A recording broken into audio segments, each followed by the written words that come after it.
نہیں سر، یہ تو آپ کا اپنا ہی آفس ہے. ہاں بلکہ آپ کا ہی تو ہے. مجھے وہ سمجھ نہیں آئی کہ آپ خود میرے کیبن میں کیوں آئے ہیں. مطلب مجھے کہہ دیا ہوتا نا، میں سارا کام چھوڑ کر آ جاتی. اور وہ اس کی گھبراہٹ سے محسوس ہوا تھا، اور وہ جو اسے مینا کہہ کر پکار رہا تھا، اس نے اس کی کریکشن کرتے ہوئے کہا کہ امینا سر. وہ روانی میں شاید بول گئی تھی اور وہ کافی غصے میں آ گیا اور اسے کہنے لگا، اچھا اب اپنے نوکروں کو کس نام سے پکارنا ہے یہ تم مجھے بتاؤ گی. حقارت اور سرد مہری اپنائی اس نے تو حیات کی توقع کے عین مطابق اس کا چہرہ سفید ہو گیا اور وہ کہنے لگی، نہیں سر غلطی ہو گئی، آپ جو چاہے کہہ لیں. اچھا تو جو میرا جی چاہے. جی سر جو بھی. نہ محسوس کن انداز میں اس نے چہرے پر سے بال ہٹائے. تو ٹھیک ہے پھر ایک ڈیل کرتے ہیں. کیسی ڈیل سر؟ چلو تم میرے ساتھ، میں تمہیں بتاتا ہوں.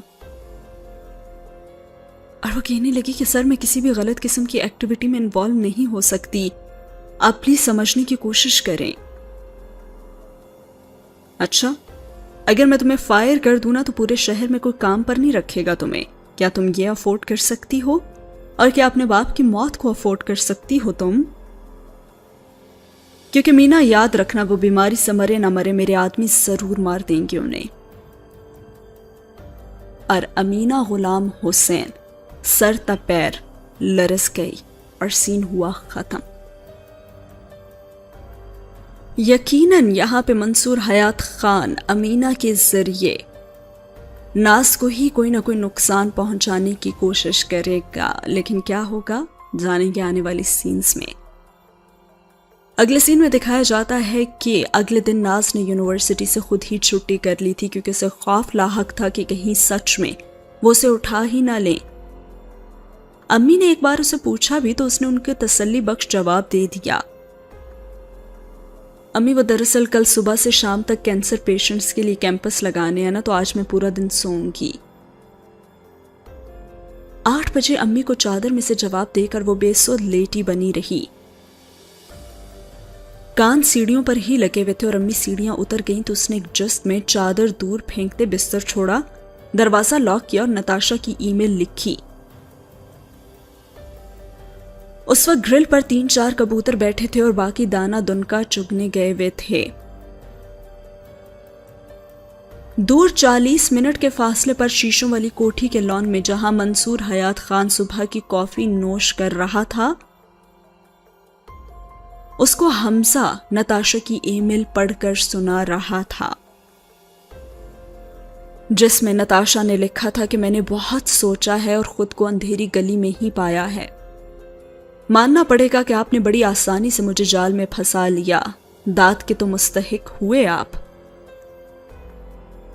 میں نے جتنا سوچا مجھے یہی راہ نظر آئی کہ ہر راہ کا انجام آپ ہی کی طرف ہے. مجھے ماننا پڑ رہا ہے کہ پہلی بار کسی نے مجھے مجبور کیا ہے، ورنہ مجھے مجبور کرنے والا کوئی آج تک پیدا نہ ہوا تھا. اور مجھے نہیں پتا کہ میں نے آپ کا کیا بگاڑا ہے، حالانکہ میں یقین دہانی کروانے کو تیار ہوں کہ میں نے آپ کے خلاف کچھ نہیں کیا اور نہ ہی کروں گی. مگر اب یہ سب کچھ بے سود ہی لگ رہا ہے اور مجھے آپ کی بات ماننا ہوگی. میں جھکے سر کے ساتھ تسلیم کر رہی ہوں کہ نتاشا جو سب کو ہنسوں کے پار تگنی کا ناچ نچا دیتی تھی، آج کسی کے اشارے پر ناچنے کو مجبور ہے. میں یہ آفر لوں گی. ویسے ہی پاکستان میں روز بروز تو مہنگائی بڑھتی ہی جا رہی ہے اور مجھے بھی اپنی پڑھائی مکمل کرنی ہے اور آپ لوگ مجھے یہ کام کرنے دیں. یعنی کہ پورے 1 سال 20 دن بعد میں آپ کا یہ کام کروں گی. میں مکر بھی گئی تو تم لوگوں کو تو زبردستی کرنا خوب آتا ہے نا. اور یہ میسج سنانے کے بعد حمزہ چپ ہو گیا اور اس نے اسکرین بند کر دی. اور حیات نے بھی تسلی سے کافی ختم کی اور پھر بولا تو لہجے میں